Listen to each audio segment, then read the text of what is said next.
This is part 2 of my 5 more minutes for December 4th, 2016, because my phone ran out of storage space and cut my video off. So, where was I? Just finishing on the idea that the ice dodging thing, replicating it with the rocks was cool, and there's just a lot of fun stuff associated with that. The idea that there's the different roles for the different kids. And some fun stuff. You getting the bending involved in the last little bit. I definitely liked that aspect of it.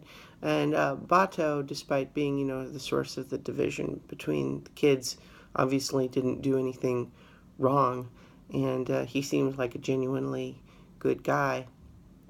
And repeatedly stressing how proud Katara and Sokka's father would be of them for helping the Avatar. And yeah, so that's very cool. And then in the meantime, this idea that Katara and Sokka would see this breach of trust that Aang committed as so serious that it means that really, without even much discussion, they're just, nope, sorry, we're going to go to our dad. Good luck, Aang. That's it. We're leaving as a result of this. It's one of those decisions that sort of, you could definitely understand it and feel it in the moment, but I think even there's a number of reasons that, we probably resist this as viewers, just because, A, we know the series continues, so they're probably going to come back together. But also, B, just the world-changing stakes that are involved. It's one of those things where you kind of, but at the same time, you can also understand these kids, like, if they're going to travel together and be in danger together, they need, this sort of thing can be hard to get past, and yet it's nice that the lie was given enough weight that it kind of caused this separation to begin with. But then even as they're leaving, we see Katara kind of starting to feel a little bit like, is this too drastic? But no, she's still going. But then when they're each put in danger,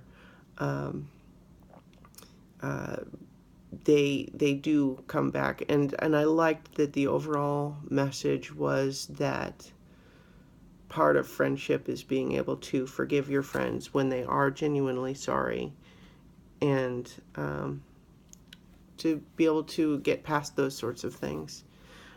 Because for sure, Aang was very sorry. He did fess up. It wasn't discovered.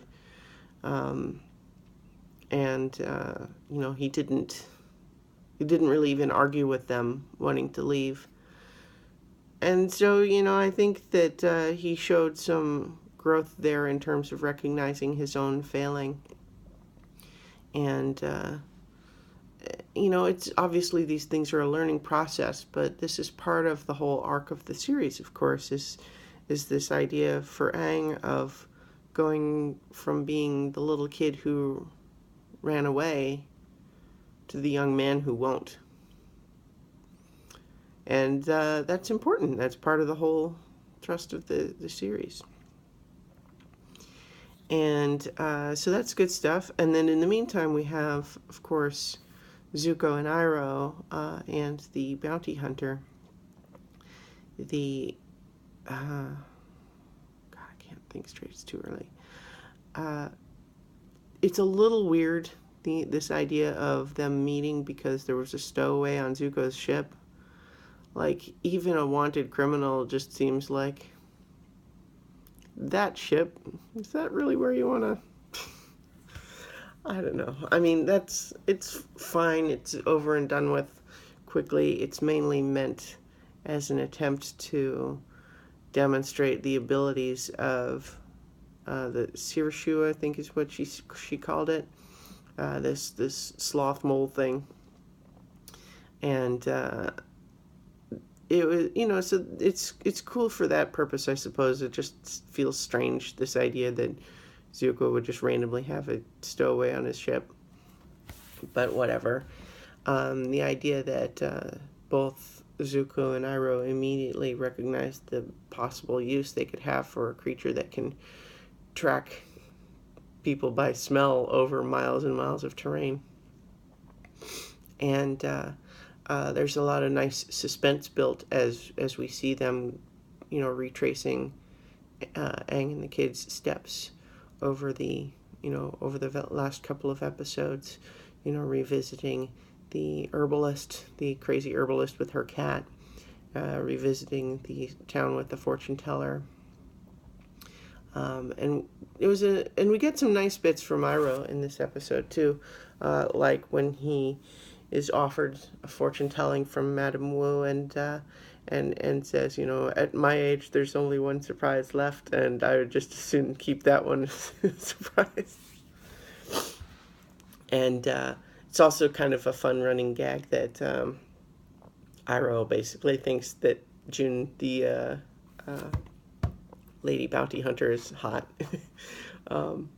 And, it's not developed much. It's just a little bit of business for him to have. It's kind of fun. And then, of course, him later, stealing a little bit of perfume while this fight's going on. and then when the fight is over and he sees June get hit with the paralyzing tongue, he kind of like, no, and he arranges for her to fall paralyzed on top of him, and then acts paralyzed too, so he doesn't have to get up right away. It's all just silly stuff. Iroh's a fun character. And, so we don't have necessarily a lot of advancement for Zuko and his plotline this time, except, of course, for just having another attempt to catch Aang, get him really close, and yet still fail. There's... but at the same time, to keep the pressure up on the kids, make them realize that, there's really not a place of safety before their final destination here. They need to get to where there's less ability for the Fire Nation to just go wherever they want, and get where there's more people. But of course, they need that to be where they can start to learn waterbending. And so they need to. I think that even if this weren't the part of the season where they were going to start getting closer there anyway, I think the series has adequately set up the plot of them feeling like, yeah, we maybe better get a move on here. Especially now that we've had the kids go through a crisis point where they were going to separate, but then come back together in shared recognition of sometimes you have to forgive your friends.